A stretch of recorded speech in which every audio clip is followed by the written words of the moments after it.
بسم اللہ الرحمن الرحیم۔ السلام علیکم۔ ابرار رشید آپ کی خدمت میں حاضر ہے۔ موضوعات آپ نے تھمب نیل پر دیکھ لیے ہوں گے، اور بلاول بھٹو زرداری کا اسٹیبلشمنٹ اور پاکستان تحریک انصاف اور یقیناً پاکستان مسلم لیگ کے لیے ایک پیغام، اور اس کے ساتھ ساتھ لمز میں دیوالی کا تہوار منایا گیا۔ اس تہوار کے حوالے سے مختلف قسم کی بحث ملک میں جاری ہے، مطلب سوشل حلقوں میں جاری ہے۔ لیکن اس سے پہلے اب تھوڑی دیر کے لیے، ایک لمحے کے لیے سوچئے کہ ایک ملک میں، وہ ملک برطانیہ ہے، جہاں آپ گئے ہوئے ہیں اور آپ کا ویزا ایکسپائر ہو جاتا ہے، اور ویزا ایکسپائر ہونے کے بعد وہ ملک یعنی برطانیہ والے آپ سے کہتے ہیں کہ آپ کا ویزا ایکسپائر ہو گیا، مزید ہم ایکسٹینڈ نہیں کر سکتے، اب آپ برطانیہ چھوڑ کر واپس چلے جائیں۔ پھر آپ اس کے لیے اپیل کرتے ہیں، آپ کی اپیل مسترد ہو جاتی ہے، اور پھر آپ ہوم ڈپارٹمنٹ یعنی برطانیہ کی وزارت داخلہ میں ایک اپیل دائر کرتے ہیں۔ اپیل ابھی پینڈنگ ہوتی ہے، اور آپ کو وہ جب تک اپیل پینڈنگ ہو تو پھر آپ وہاں پر قیام کر سکتے ہیں۔ اس صورت میں جو میں نے بات آپ کو بتائی ہے، آپ کی بجائے یہ میاں نواز شریف تھے۔ میاں نواز شریف کا ویزا ایکسپائر ہوا جب وہ برطانیہ گئے، اس کے بعد ان کو برطانیہ سے نکل جانے کا کہا گیا۔ ان کے پاس دو ہی راستے تھے، یا وہ اپیل میں جاتے یا وہ اسائلم یعنی سیاسی پناہ کے لیے درخواست دیتے۔ انہوں نے وہ اپیل میں گئے، ایک جگہ سے اپیل مسترد ہوئی، ہوم ڈپارٹمنٹ میں چلے گئے، وہاں پہ اپیل پینڈنگ تھی، اس کا فیصلہ ہونے سے پہلے وہ پاکستان واپس آ گئے۔ گزشتہ روز ہی، اب آپ ذرا سوچئے، وہ شخص جس کا ویزا ایکسپائر ہوتا ہے یعنی برطانیہ میں سٹے ایکسپائر ہوتا ہے، اس کو نکل جانے کے لیے کہا جاتا ہے، وہ اپیل میں جاتا ہے، اپیل مسترد ہوتی ہے، برطانیہ کے وزارت داخلہ میں جاتا ہے، وہاں پر اپیل پینڈنگ پڑی ہوئی ہے، وہ شخص اپنے ملک واپس آتا ہے، اور اس شخص یعنی نواز شریف سے گزشتہ روز وقت لے کے، اپائنٹمنٹ لے کے برطانیہ کی ہائی کمشنر یعنی برطانیہ کی جو پاکستان میں سفیر ہیں جین میریٹ، وہ ان سے ملاقات کرتی ہیں۔ اب یہ ملاقات کوئی عام ملاقات نہیں ہے، اور اس حوالے سے جو مسلم لیگ نون کا جو ٹویٹر ہینڈل ہے یا ایکس جسے آپ کہتے ہیں، اس میں بتایا گیا کہ بڑا پرتپاک استقبال کیا مریم نواز نے اور نواز شریف نے، اور وہ ویڈیو بھی آپ نے دیکھ لی ہوگی۔ اس کے علاوہ ہمارے ذرائع ہمیں بتا رہے ہیں کہ میاں نواز شریف کی اسلام آباد آمد کا انتظار کیا جا رہا ہے یا مری میں، اور بہت سے ایسے مغربی سفارتکار ہیں جو میاں نواز شریف سے ملنے کے لیے بے چین ہیں، اور کم از کم 20 سے 24 سفارتکاروں کی ریکویسٹ، اپوائنٹمنٹ کے لیے ریکویسٹ میاں نواز شریف صاحب کو پہنچ چکی ہے کہ جناب آپ کب ہمیں وقت دیں گے، ہم آپ سے ملاقات کرنا چاہتے ہیں۔ یقیناً اس میں امریکی سفارتکار بھی ہوں گے، اس میں یورپی سفارتکار بھی ہوں گے، مشرق وسطیٰ یعنی مڈل ایسٹ کے، عرب کنٹریز کے سفارتکار بھی ہوں گے۔ تو اس سے کچھ اشارے آپ کو واضح طور پر مل جاتے ہیں کہ مستقبل کے لیے کم از کم میاں نواز شریف یہ تصور کر بیٹھے ہیں کہ وہ وہی وزیر اعظم ہوں گے۔ گزشتہ روز ہی انہوں نے لاہور میں چیمبر آف کامرس کے ایک تقریب یا ان کے عہدیداروں سے گفتگو بھی کی، اس میں بھی انہوں نے اس طرح کی باتیں کی کہ میں جب اقتدار میں آؤں گا تو اسحاق ڈار صاحب یہ کریں گے، اور ہم اکانومی کو اس طرح درست کریں گے، انڈسٹریز میں پیسہ لگانے والوں سے یہ نہیں پوچھا جائے گا کہ آپ پیسہ کہاں سے لے کر آئے ہیں، وغیرہ وغیرہ۔ دوسری جانب بلاول بھٹو زرداری نے ایک مرتبہ پھر یہ کہا ہے کہ جناب ہم مفاہمت کی پالیسی کے پیروکار ہیں، ہم کسی سے محاذ آرائی یا تصادم نہیں چاہتے، ہم چاہتے ہیں کہ تمام سیاسی جماعتیں جو ہیں وہ ایک نقطے پر اکٹھی ہو جائیں کہ پاکستان کو کیسے سنبھالنا ہے، پاکستان کو مشکلات سے کیسے نکالنا ہے، پاکستان کی اکانومی کو کیسے درست کرنا ہے، اور اس کے لیے ہمارے پاس باقاعدہ نظریہ بھی ہے، منشور بھی ہے۔ یہ پیغام واضح طور پر میں نے گزشتہ روز بھی اپنی ایک ویڈیو میں کہا تھا، آپ یہ سمجھ لیجئے کہ ایک سی وی ہے، ایک پیشکش ہے اسٹیبلشمنٹ کو، اور پاکستان تحریک انصاف کی جانب بھی ایک آلیو برانچ ہے کہ جناب آئیے، ہمارے دل میں آپ کے لیے کوئی انتقام کا جذبہ نہیں ہے، ہاتھ ملائیے، اور ہم یعنی میں حاضر ہوں. وہ تو انہوں نے عوام سے کہا کہ جی آپ مجھے منتخب کریں گے، میں آپ کو مایوس نہیں کروں گا، لیکن در حقیقت بلاول بھٹو زرداری یہ پیغام بیک وقت نہ صرف پاکستان کی اسٹیبلشمنٹ بلکہ پاکستان کی سیاسی جماعتوں کو بھی دے رہے ہیں کہ وہ مستقبل میں اگر ان کی پارٹی اکثریت حاصل نہیں بھی کر سکتی مرکز میں تو وہ کسی بھی پارٹی کے ساتھ ہاتھ میں لانے کے لیے تیار ہیں. یعنی ایک مرتبہ پھر کسی مخلوط حکومت میں وزیر خارجہ بننے کے لیے بلاول بھٹو زرداری تیار ہوں گے، یا کم از کم وہ یہ کہیں گے کہ جناب اس مرتبہ وزارت خزانہ ہمیں دی جائے، ہم پاکستان کی اکانومی کو سنبھالتے ہیں. اب بظاہر تو یہ لگتا ہے کہ میاں نواز شریف ہی پاکستان کے وزیر اعظم ہوں گے، لیکن وہ کہتے ہیں کہ there is many a slip between the cup and the lip. یعنی آپ کے پیالی اور جو ہونٹ ہیں اس کے درمیان بہت کچھ ہو سکتا ہے. وقت آنے پر حالات پاکستان میں 24 گھنٹے کیا 12 گھنٹے کے اندر تبدیل ہو سکتے ہیں. کوئی بھی اللہ نہ کرے کوئی حادثہ آسانیاں. تو اسٹیبلشمنٹ کے پاس ہمیشہ کسی بھی ملک کی اسٹیبلشمنٹ کے پاس، بلکہ سیاسی جماعتوں کے پاس بھی ہمیشہ پلان اے ہوتا ہے، پلان بی ہوتا ہے، پلان سی ہوتا ہے کہ پلان اے اگر کامیاب نہیں ہوتا، اس میں ہمیں کامیابی حاصل نہیں ہوتی تو ہم پلان بی کی طرف جائیں گے.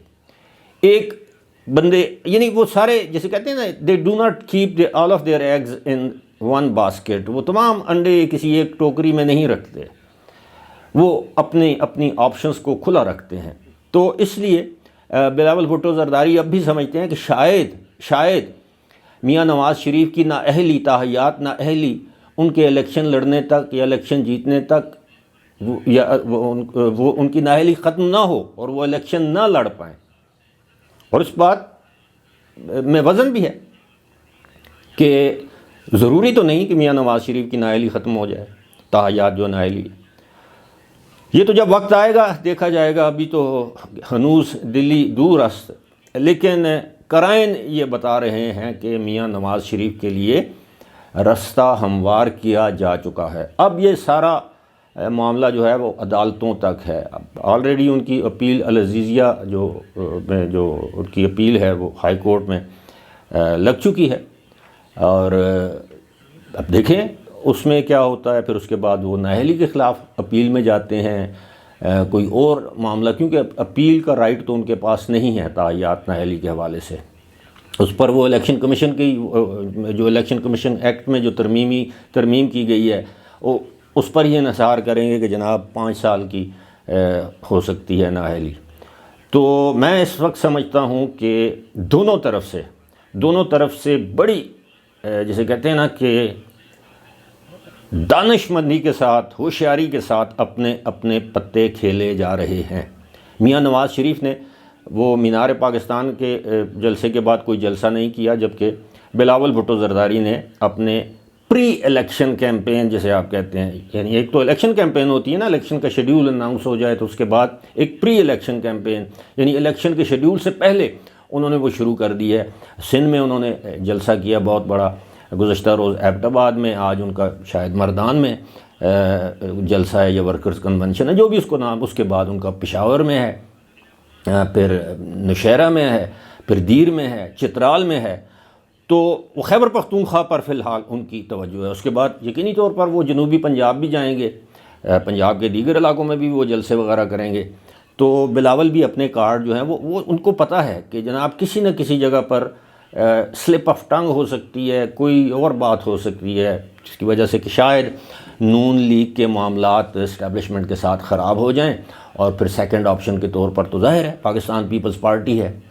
لیکن ڈیپینڈ تو یہی کرتا ہے نا کہ جب جس پارٹی کے پاس قومی اسمبلی میں سادہ اکثریت بھی ہوگی، حکومت بنانے کا حق اسی کو حاصل ہوگا، چاہے مخلوط ہو یا جیسی بھی ہو. اب بات کرتے ہیں جناب لمز میں کوئی 2 روز پہلے وہاں پر دیوالی کا تہوار منایا گیا. آپ کو پتہ ہے کہ دیوالی ہندوؤں کا ایک بہت بڑا تہوار ہے، جس طرح ہمارا تہوار ایک عید ہے تو دیوالی ان کے لیے اسی طرح ہے جس طرح مسلمانوں کے لیے عید. تو اس تہوار کو لمز میں منایا گیا. لمز میں جو اسٹوڈنٹس بچیاں تھیں انہوں نے باقاعدہ ڈانس کیا، پوری ڈانس پارٹی یا ڈانس نائٹ تھی. اور اس کی ویڈیوز بھی وائرل ہوئی ہیں سوشل میڈیا پر، اور اس پر کافی لے دے ہو رہی ہے کہ جناب یہ دیکھیں یہ وہی لمز ہے جنہوں نے نگراں وزیر اعظم انوار الحق کاکڑ کے 50 منٹ ضائع کیے، ان پر عجیب قسم کے سوالات کیے، ان کو امبیرس کرنے کی کوشش کی، یہ ایل مینرڈ ہیں، ایل انفارمڈ ہیں، وغیرہ وغیرہ۔ اور یہ انہوں نے دیوالی کا تہوار منایا۔ میں سمجھتا ہوں کہ کسی کے مذہبی تہوار میں، کسی کی مذہبی خوشی میں، جس طرح کرسمس میں ہم اگر مسلمان کرسچنز کی خوشی میں شامل ہوتے ہیں تو یہ کوئی معیوب بات نہیں ہے۔ اسی طرح اگر سکھوں کے کسی تہوار میں ہم ان کی خوشی کے تہوار میں ہم شامل ہوتے ہیں تو یہ کوئی معیوب بات نہیں ہے۔ سملرلی ہندوؤں کے ساتھ بھی ایسا ہی ہے۔ یقینی طور پر لمز میں ہندو بچے بھی ہوں گے، اسٹوڈنٹس بھی ہوں گے، لیکن اصل معاملہ کیا ہے؟ اصل معاملہ یہ ہے کہ ایک جانب فلسطین میں معصوم بچوں کا قتل عام جاری ہے، خواتین، حاملہ خواتین تک کو مارا جا رہا ہے، ہسپتالوں پر حملے کیے جا رہے ہیں، خواتین زچگی کے دوران بمباری میں کے نتیجے میں شہید ہو رہی ہیں، چھوٹے چھوٹے معصوم، چھوٹے چھوٹے، آپ نے سوشل میڈیا پر دیکھا ہوگا وہ لاشیں پڑی ہوتی ہیں اسپتالوں میں، ان کے کیمپس میں، بلبلاتے بچے، دودھ پیتے شیرخوار بچے جو ہیں وہ مارے جا رہے ہیں۔ اور دوسری جانب ہمارے تعلیمی اداروں میں اس طرح کی ڈانس نائٹس منائی جاتی ہیں۔ میں دیوالی کے تہوار کے خلاف بات نہیں کر رہا، میں اب ظاہر ہے پاکستان میں ان دنوں ویسے بھی شادیوں کا سیزن ہے اور شادیوں میں ناچ گانا ہوتا ہے، ہونا بھی چاہیے، کیونکہ شادی ایک ایسا تہوار ہے۔ ہمارے گھروں میں خواتین جو ہیں وہ مہندی کی رسم ہو، کوئی اور مائیوں پتہ نہیں کیا کیا جو بھی ہوتا ہے، اس پر وہ ناچ گانا کرتی ہیں، تو اس میں کوئی آر نہیں ہے۔ لیکن اس طرح ایک یونیورسٹی، درسگاہ اور اچھی تعلیمی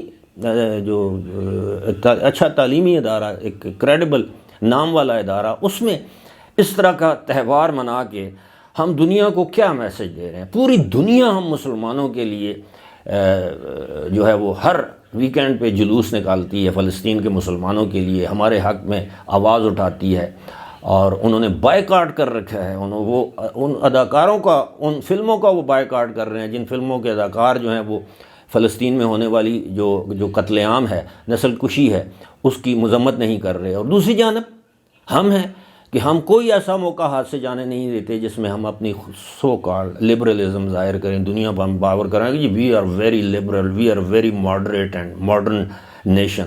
ایسا نہیں ہونا چاہیے۔ میں سمجھتا ہوں کہ خیر میں کوئی فتویٰ دینے والا انسان نہیں ہوں، لیکن ہمیں سوچنا ضرور چاہیے کہ کم از کم تعلیمی درسگاہوں جو ہماری درسگاہیں ہیں وہاں پر اس طرح کی جو فنکشنز ہیں، کم از کم جب تک یہ فلسطین میں قتل عام بند نہیں ہوتا اس وقت تک تو ہم تھوڑا صبر کر لیں۔ تہوار چاہے عید کا ہو، چاہے دیوالی کا ہو، چاہے کرسمس ہو، کم از کم ہم اس کو مسلمان تو سادگی سے منائیں۔ فی الحال مجھے دیجیے اجازت، خدا حافظ۔